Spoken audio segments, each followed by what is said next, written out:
Imagine you've just bought your dream house. 6 bedrooms, 3.5 bathrooms, more than a century of history inside its walls. Your wife grew up only a few streets away and always dreamed of raising her children in the town where she was raised. Your 3 children, ages 5, 8, and 10, are about to begin a new chapter of their lives. You close on the house in June 2014. You begin renovating. You start imagining birthdays, Christmas mornings, and ordinary family dinners inside the home you believe you'll grow old in. Then, just 3 days after closing, you check the mailbox. Inside is a plain white envelope with no return address. Written across the front are 3 words: the new owner. The letter begins almost politely. It welcomes you to the neighborhood. It asks whether the house called to you. Then the writer reveals they have been watching. They know you have children. They know how many. They've noticed the renovations, and they want to know whether you're planning to fill the house with what they call young blood. The letter is signed with only 2 words: the Watcher. I This is didn't not know the this was premise real. of a horror movie. I know. Sounds like a horror movie. It's a horror movie. When I read this, I'm like, did Netflix make this based off a true story? Oh, They hello, did. Eloise. She's Hi, making a Eloise guest girl. appearance. Oh.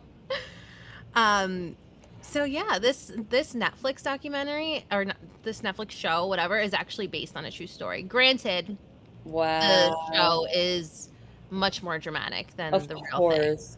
But yeah, this happened to a real family in Westfield, New Jersey, beginning in the summer of 2014. Wow. This is the story of 657 Boulevard and the family who bought their dream home but were too terrified to spend even one night inside of it.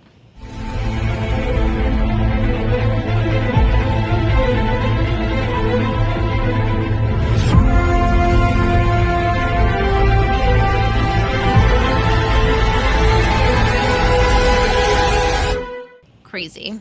Spooky. Insane. What's up, guys? Welcome to Crime Snob Podcast, where every Monday we dive into some of the most twisted local true crime stories. My name is Sandra Goriello.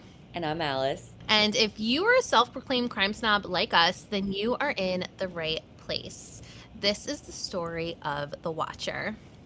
So, guys, if you are listening to this, you might not notice anything different. But if you're watching us, then you are going to notice that I am in our usual space, but Alice is. And I'm in our not usual space, aka my bedroom, aka my AI version of our lounge. I love it. I absolutely love it. But Alice wasn't feeling good this week, so we decided that we were going to virtually bring you guys a podcast this week because the show must go on.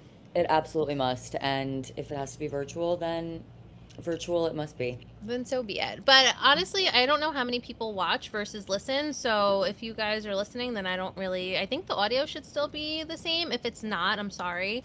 It's just because I was gonna say zooming it. We're Dedicated not to the zooming it. cause. We have to we can't let everybody down. We needed an No, we episode. can't. Which, side note, I will say, I just want to take a second to say that I am so grateful for everyone who is listening and for everyone who has shared and followed and liked and commented and all the things, because I don't know about you, Alice, but I feel like I of course hoped that people would listen and enjoy, but to see the audience that we're slowly growing week after week is kind of really cool to see. And I appreciate you I guys for know. coming along and for being crime snobs with us and listening to these stories. And hopefully one day we can grow this into a platform where we can be a voice for victims and advocates and families and all of the things. But until then, I hope you guys enjoy our storytelling. Yes, and if you do listen, I love when people say that to me in person. Oh, Like when clients come in and they're like, I listened to your podcast, that absolutely makes my day. So, 100%, yeah. 1,000%. And then when people will be like, oh my God, I listened to your episode on whatever. And then we'll talk about it. So I love feedback too. Any kind of feedback, good, bad.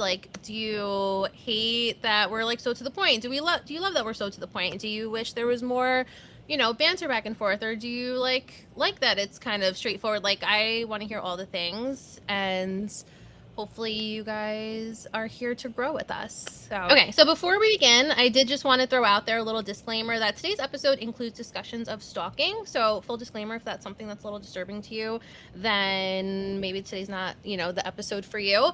But I will say today's like almost like a little bit of a palate cleanse from some of like the other stories we've done. Not that stalking isn't obviously like disturbing, it is, but no one dies in this episode. So Okay. it's a little bit of a stray from the normal murders and kidnappings and things like that we've been discussing. So just putting it out there, it does discuss stalking. Derek and Maria Brodus, I believe their names are. Derek and Maria Brodus appeared to be an ordinary, successful couple raising 3 young children.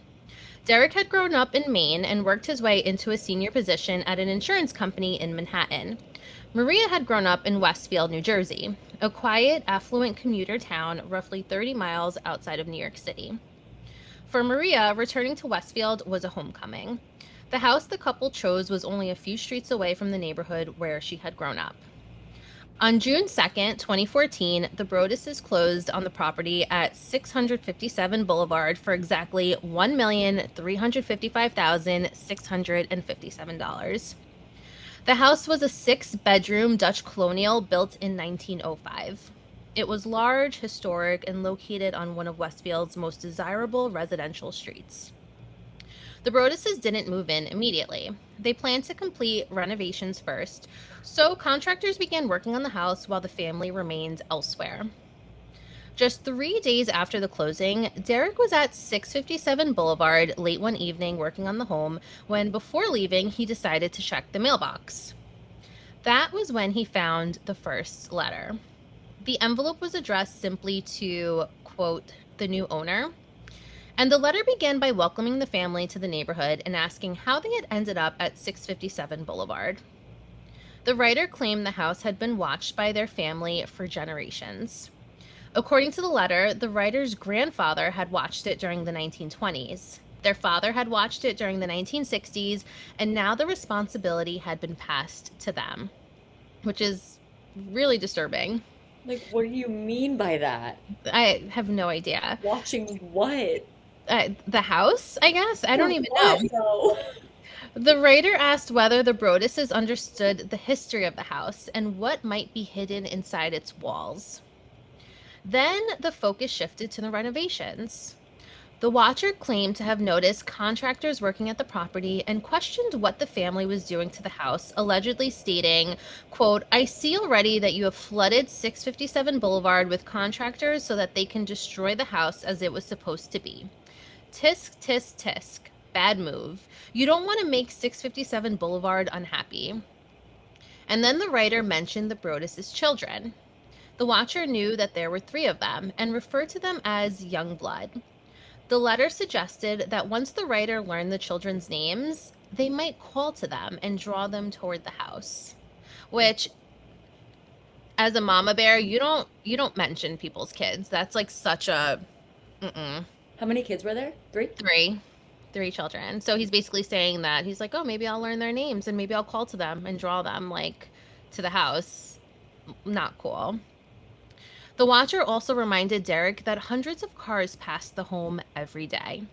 The writer could be inside one of those vehicles or watching from one of the many nearby windows. The message ended by welcoming the family and declaring that the party was about to begin. Derek immediately contacted the Westfield Police Department.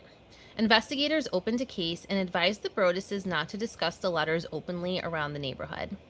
One of the most frightening possibilities was that the writer lived close enough to watch the house and overhear what the family was saying. Police began interviewing neighbors and looking for anyone who might have an unusual connection to the property. But at that point, they had almost nothing to work with. No name, no return address, and no obvious reason anyone would target this family. After receiving the first letter, Derek and Maria contacted the couple who had sold them the house, John and Andrea Woods. That was when the Broduses learned something they had not been told before the closing.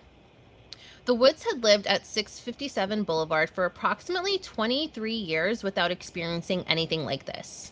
But shortly before selling the house, only days before the Broaddus's closed, the Woods had received their own strange letter signed by someone calling themselves the Watcher.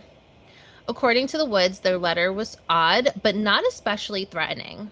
After more than 2 peaceful decades in that house, they apparently believed it was some kind of bizarre prank and they threw the letter away. They didn't disclose the letter to the Broadduses before the sale. The timing was disturbing. Whoever wrote to the Woods family appeared to know that the house was changing hands before the new owners had even moved in. Roughly 2 weeks after the first letter, another one arrived. This time, the writer addressed Derek and Maria directly, although their last name was misspelled. The watcher claimed to have seen the children and appeared to know details about the family's movements around the property. The letter said, "The workers have been busy, and I've been watching you unload carfuls of your personal belongings. The dumpster is a nice touch. Have they found what's in the walls yet? In time, they will." How creepy is that? What would you do? I honestly don't know. I would be so weirded out. It seems like they're on a busy street, so it sucks that you don't even know where this is coming from, you know? No. The writer commented on the house's windows and doors, suggesting that they were able to observe what was happening inside. So it's like, you don't even, this could be a next door neighbor for all you know. Like, it's so insane. The letter went on to ask whether they would let their kids, which the watcher referred to again as young blood, play in the basement. Going on to say, quote, "Or are they too afraid to go down there alone? I would be very afraid if I were them. It is far away from the rest of the house. If you were upstairs, you would never hear them scream." In that same note, the watcher said that they pass by many times a day. 657 Boulevard is my job, my life, my obsession. And now you are too, Broaddus family. After the second letter arrived, Derek and Maria made a difficult decision. They stopped bringing their children to what was supposed to be their dream home. But the silence didn't stop the letters. Just weeks later, a third envelope appeared in the mailbox saying, quote, "Where have you gone to?" The writer asked. "657 Boulevard is missing you." So they Wait, so they knew. were like under construction and living in their previous home. Yeah, so I don't know if they were in their previous home or where they were staying, but they were under construction. They weren't living there. They were just visiting the house. And when they started to get these letters, they were so freaked out that they didn't bring the kids by anymore. And then I guess they stopped maybe coming by as often as they were. And so now this guy's like, "Oh, where you guys at? We miss you. The house misses you." So he's lingering around long enough to know that they're not visiting anymore, Right. which is creepy. With each new envelope, the possibility that this was only a random prank became harder for the family to accept. The writer knew the house was being renovated. They knew children were connected to the property. They knew enough about the family to make the letters feel personal. The Broadduses installed security equipment and considered different ways to protect the property. But none of it made them comfortable enough to bring their 3 young children into a house that an anonymous stranger claimed to be watching, which I don't blame them. I wouldn't do that either. No. The family never moved in. Not for a week, not for a night, not even once. Instead, the family stayed with Maria's parents, who lived nearby. At the same time, they continued paying the mortgage, the property taxes, the insurance, the renovation costs, and security expenses on a house that they were too afraid to occupy. And because the investigation was active, they initially told only a small number of people what was happening. Imagine owning $1 million home, but you can't safely live in it, and also being unable to fully explain to neighbors why it remains empty. Mm-mm. The Broaddus family eventually purchased another house in Westfield through a limited liability company, hoping that keeping the new address out of their own names would provide some protection. But Right, because they weren't stalking them. they They were were stalking the house how. technically, but I think they were so like paranoid at this point that they really weren't sure. Right. So when they bought a new house, they bought it under like an LLC just to take an extra precaution to make sure that no one knew that they were buying a new house. But I think that's how scared and paranoid that they were. Do you know if they had a mortgage on the house? They did, yeah. So they literally had to pay a mortgage, renovations, all of these things for a home that they literally didn't even live in. So, yeah, so they were definitely financially tied to it. And investigators pursued several leads. The letters had been processed through postal facilities in Kearney, New Jersey. Is that how you say it? Kearney? I don't know. Jersey has weird named towns, to be honest. Yeah, so I think I'm pronouncing it right, but the letters have been processed through postal facilities in Kearney, New Jersey, but that didn't necessarily mean that the writer lived there. It only indicated where the envelopes had entered or moved through the postal system. A female DNA profile was reportedly recovered from at least one envelope. Investigators compared it against several possible suspects, but no match identified the watcher. Maria Brodus was also reportedly excluded as the source of that DNA, which is so crazy. It sucks that you kind of have to, like, they have to count you out too, even though this is happening Yeah. to you, I guess just to make sure. Uh-huh. Police looked closely at people in the immediate area, including members of a family who had lived next door for decades. One person who received particular attention was someone named Michael Longford, or I'm sorry, Michael Langford, an adult man who lived with his mother who was in her 90s and his siblings who were well into their 60s nearby. Some residents described him as eccentric and police questioned him about the letters. Michael denied writing them, and he was never charged, and investigators never produced evidence publicly establishing that he was the watcher. His siblings also denied that anyone in their family was responsible. Another person who caught investigators' attention became known as, quote, the gamer. According to an article written by Newsweek, one night while police were conducting surveillance outside of 657 Boulevard, they noticed a car parked in front of the house for an unusually long time. When officers approached the vehicle, they found a young woman inside. She explained that her boyfriend lived on the same street. During the conversation, she mentioned something that immediately raised investigators' eyebrows. Her boyfriend was obsessed with dark video games, and one of the games he played featured a character called the Watcher. Detectives wanted to speak with him, and he agreed to be interviewed, but he never showed up. Not once, but twice, missing both scheduled interviews. Hmm. Despite the suspicious circumstances, investigators didn't have enough evidence to pursue him any further, and the lead eventually went nowhere. Mm-hmm. Other possible suspects and theories emerged, but each one eventually reached the same dead end: suspicion without enough evidence to prove who had actually written the letters.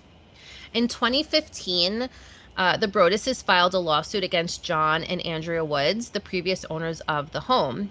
They alleged that they should have disclosed the Watcher letter they had received before the sale and accused them of fraudulently concealing information that could have affected the family's decision to buy the property. Yeah, and did anything come from that? No? No. Mm-mm. Okay. Isn't So, that legal? no, the Woods maintained that the single letter they received did not appear to represent a serious danger, and they had lived in the house for more than 20 years without incident and said that they viewed the message as strange rather than threatening. The litigation made the story public, destroying whatever privacy the Broduses had been trying to maintain. And the Woods family also filed counterclaims, arguing that the lawsuit had damaged their reputation. In 2017, a judge dismissed the remaining claims. The Broduses were still left with the same house, the same financial burden, and no answer about who had sent the letters. The family explored another solution. They proposed tearing down 657 Boulevard and dividing the property into two separate lots, Mm. hoping that they could build or sell smaller homes and finally escape the financial burden of the house. But the plan became controversial among neighbors, some who did not want the historic home demolished or the character of the street changed. Westfield's planning board rejected the proposal because the proposed lots did not meet town's requirements. Once again, the Broduses were stuck. Eventually, they found tenants willing to rent the house, and for a while, the letter stopped. But then in February 2017, almost 3 years after the original letters, the Watcher returned. 3 years? 3 years that they were stuck with this house. A fourth known letter was delivered after the tenants had moved into the house, and the letter was more openly hostile. The writer appeared angry about the lawsuit, the attention surrounding the house, and the family's efforts to demolish it. The message referred to different ways the Broaduses might suffer, mentioning possibilities such as illness, fire, accidents, or the deaths of loved ones. But they weren't living there, right? No, they weren't living there But anymore, this but was the tenants that got this that letter. received the letter. Yeah. Neighbors? It kind of makes sense that it would be a neighbor because I feel like who is going out of their way to go to a house every single day? I mean, I Well, don't know though. People do weird things, so because, like, I mean, I don't know what kind of community this is, but wouldn't you talk to your neighbors? but they apparently weren't really allowed to talk to the neighbors when they got the letters. They were advised by police not to talk to their neighbors because they were just kind of like, this could be anyone. So don't Okay. mention anything because they wanted to, I guess, get to the bottom of the investigation. I guess they didn't want to tip anyone off or anything. So they were advised not to speak to any of their neighbors. Okay. So I All don't know. right. Mhm. Um, so yeah, so yet even with another letter in hand, authorities still could not identify the person responsible. And what's really interesting is that this is like recent. This is 2017. So even with Yeah. advanced DNA and things like that, they still couldn't, like, you can't lift a fingerprint or, nothing. They couldn't figure it out. Yeah. Um, the tenants reportedly remained in the house despite the message, and the Broaduses, meanwhile, continued trying to sell the house. Mm. As the years passed without an arrest, suspicion began turning toward Derek and Maria themselves. Some people theorized that the Broaduses had experienced buyer's remorse or realized that they couldn't afford the house and created the Watcher as a way to escape the purchase. The family has consistently and forcefully denied writing the Watcher letters. There are also facts that complicate the hoax theory. The Woods confirmed receiving their own Watcher letter shortly before the Broaduses closed on the property. And according to the reported timeline, the Woods family received that letter before Derek and Maria confronted them about the Watcher. The female DNA reportedly recovered from an envelope also did not match Maria's. Neither detail proves that the Broaduses were uninvolved, but both make a simple hoax explanation way more difficult. Mm. There is, however, one part of the story that needs to be acknowledged. So in 2017, several Westfield residents who had publicly criticized the Brodus family received anonymous letters signed by, quote, friends of the Brodus family. Derek later admitted that he wrote those letters out of anger and frustration. He did not pretend that they came from the Watcher, and he continued to deny writing any of the threatening correspondence connected to 657 Boulevard. So I guess these theories started to come up because they were so pissed off at all their neighbors who were kind of like pointing the finger at them that they did end up writing their own anonymous letters, and it didn't help their case. That's so Um, dumb. yeah, That's I don't know really why I dumb. came to What a that. choice. Yeah, like I guess like in the moment you're just pissed off or whatever, but it just Yeah, and it does sound like these things were happening kind of far apart, and I don't I know. don't know. It I just feel like the more time that goes by, you kind of like think you're doing the right thing, and Yeah, I can see just being pissed off and angry and like wanting to like, everyone's like pointing the finger at you, so you want to defend yourself, but in a way that doesn't look like you're like, like it's like of course you're going to say you're innocent. So I guess that was their outlet, but it just with the anonymous letters that were getting sent to them, it just didn't make them look good. yeah. So yeah, so still, once Derek admitted that he was capable of anonymously mailing letters to his critics, it gave skeptics another reason to question him. It does not prove that Derek created the Watcher, but in an unsolved mystery, uncomfortable facts still matter. Other theories have focused on people who lived near the property. Because the Watcher appeared to know when contractors were present and seemed able to observe the family, many people assumed that the writer had to live close by. But even that is not certain. Boulevard is a busy residential street. Someone could have driven past regularly, maybe worked nearby, or received information through neighborhood gossip. Another theory involved a disappointed buyer who had wanted 657 Boulevard but lost the property to the Broaduses. Mm. The house had attracted significant interest, and some wondered whether a person who felt cheated out of it might have tried to frighten the new owners away. Yeah, but Others, then wouldn't they buy the house when they were desperately trying to sell it? that's true too. Yeah, and so it doesn't add up. Mm-mm. Others believe the writer could have been someone who resented wealthy newcomers or wanted to punish the family for renovating an old neighborhood house. There were also theories involving former residents, contractors, people connected to local real estate, or someone carrying out a long running prank. But none of these theories has ever produced a publicly confirmed suspect. The letters contained enough knowledge to make the writer appear close, but never enough to reveal exactly how close. In July 2019, 5 years after purchasing the house, the Brodus family finally sold 657 Boulevard. Oh my God. According to Vanity Fair, the sale price was $959,000. They had purchased it for $1,355,657, meaning that the difference between the two sale prices alone was almost $400,000. And it sucks because the reason why the value depreciated so much was probably because they made such a big deal about it. Yeah, well, once like the all the lawsuits and once they decided to sue the family that sold it to them, it just publicly put everything out there. Yeah. So they kind of shot themselves in the foot with that a little bit. Yeah. Um, so yeah, that does not include years of mortgage payments, property taxes, renovations, legal fees, security expenses, and the cost of maintaining a home that they never even lived in. And mind They you, they were never paying a lived there. mortgage on another home because they bought a different house somewhere.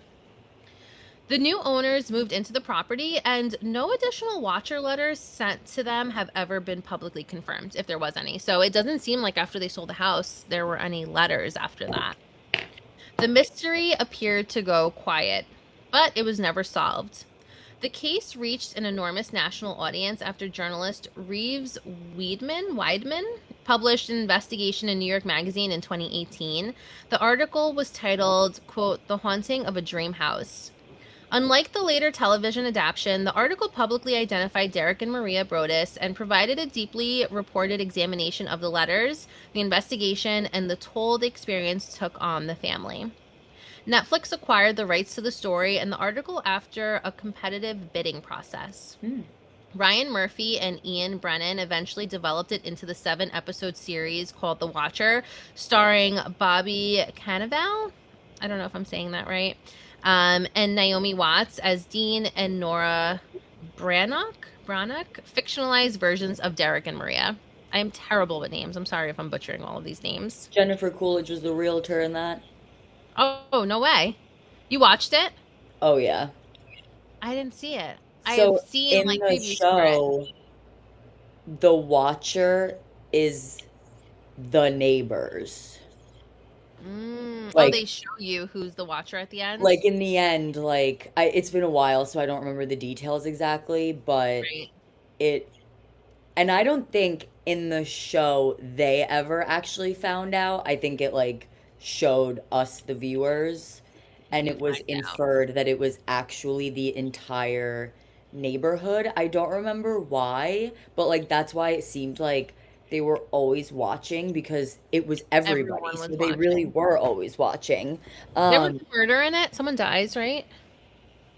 no, Oh, really? I don't think so. I think they were just genuinely being terrorized. Oh, I don't know why I thought that And someone you know died what in was weird? They had like underground tunnels, like it was like an underground tunnel system that like connected the houses because I want to say that they were able to get inside of the house and it was That's very like in the I believe in the show they were living there for a period of time. It was yeah, it definitely seems like that it kind of went off yeah. script a little bit. That reminds me of, you ever watched the movie No Vacancy or Vacancy? I think it's called Vacancy. I don't know. And there's like underground, like, oh my Yeah, God, it's I creepy. want to say that's what I have to look back, but I'm pretty sure. And I remember one of the big things in the show was that the watcher was so pissed that the husband installed butcher block countertops. You're joking. Oh yeah, he was like, that is so tacky. Really funny. Well, Like, he was very offended by the the butcher block choice choice, of, which I don't disagree with, but I cannot. I was Okay. waiting for that to be in the letters. No, I don't know if they actually installed butcher blocks or not. It didn't really get into it, but it does say that it was some of it was fictionalized. It also, from researching, I feel like it said that someone died because I wrote here that it said the show invented. Oh yes, wait, okay, hold on. So I said the real Broduses never moved into 657 Boulevard while the fictional family lives inside the house in the series. Yes. Netflix version took an enormous creative liberty, like they changed a lot. And I said the show invented secret tunnels, dramatic neighbors, violent incidents, and murder storylines that were never actually part of the real Watcher case. But that's from just what I researched, so I don't remember. I I never actually wonder watched if it. they someone was murdered in the show. I don't Possible. remember. It's been I watched it when it like initially came Actually came out. out. Yeah. But it's interesting because I knew that about the show, I wanted it to be the neighbors. Yeah, yeah. No, But no one. after hearing your story, I think it was them. I just feel like, unfortunately, in this day and age, like I don't even think that's that crazy. It is very unusual that it only happened for that amount of time. It's not that crazy that what that they had a stalker.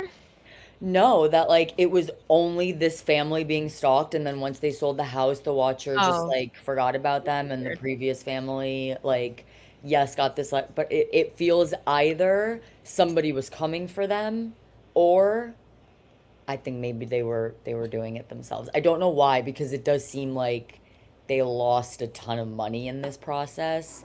But again, like there are so many people out there that like, Like cry wolf. and that feels like just as crazy, right? Like why would you want to pretend to have this terrible thing happening to you? Yeah, well, that's the part that that's the reason why I'm like, I don't know if it is them because why would you do that to yourself? Never move into a house. I know they said, like, oh, maybe they had buyer's remorse, but they ended up losing so much more than they gained. Like, they lost money, a lot of money. They lost, like, I don't know. I just feel Yeah. like it's such a crazy thing to do to yourself. But again, Yeah. never say never. People do really weird things. Yeah. So Yeah, it's again like having the predisposed notion that it was the neighbors. I did want it to be them, but like, protective what of are this they house. having like a neighborhood meeting without you? Like, let's all we're gonna get them the hell out of here. Like, That was, and I don't remember what the vendetta against them. I think it was literally because they were mad that they were changing it and that they changed it. Like it was already renovated at that point.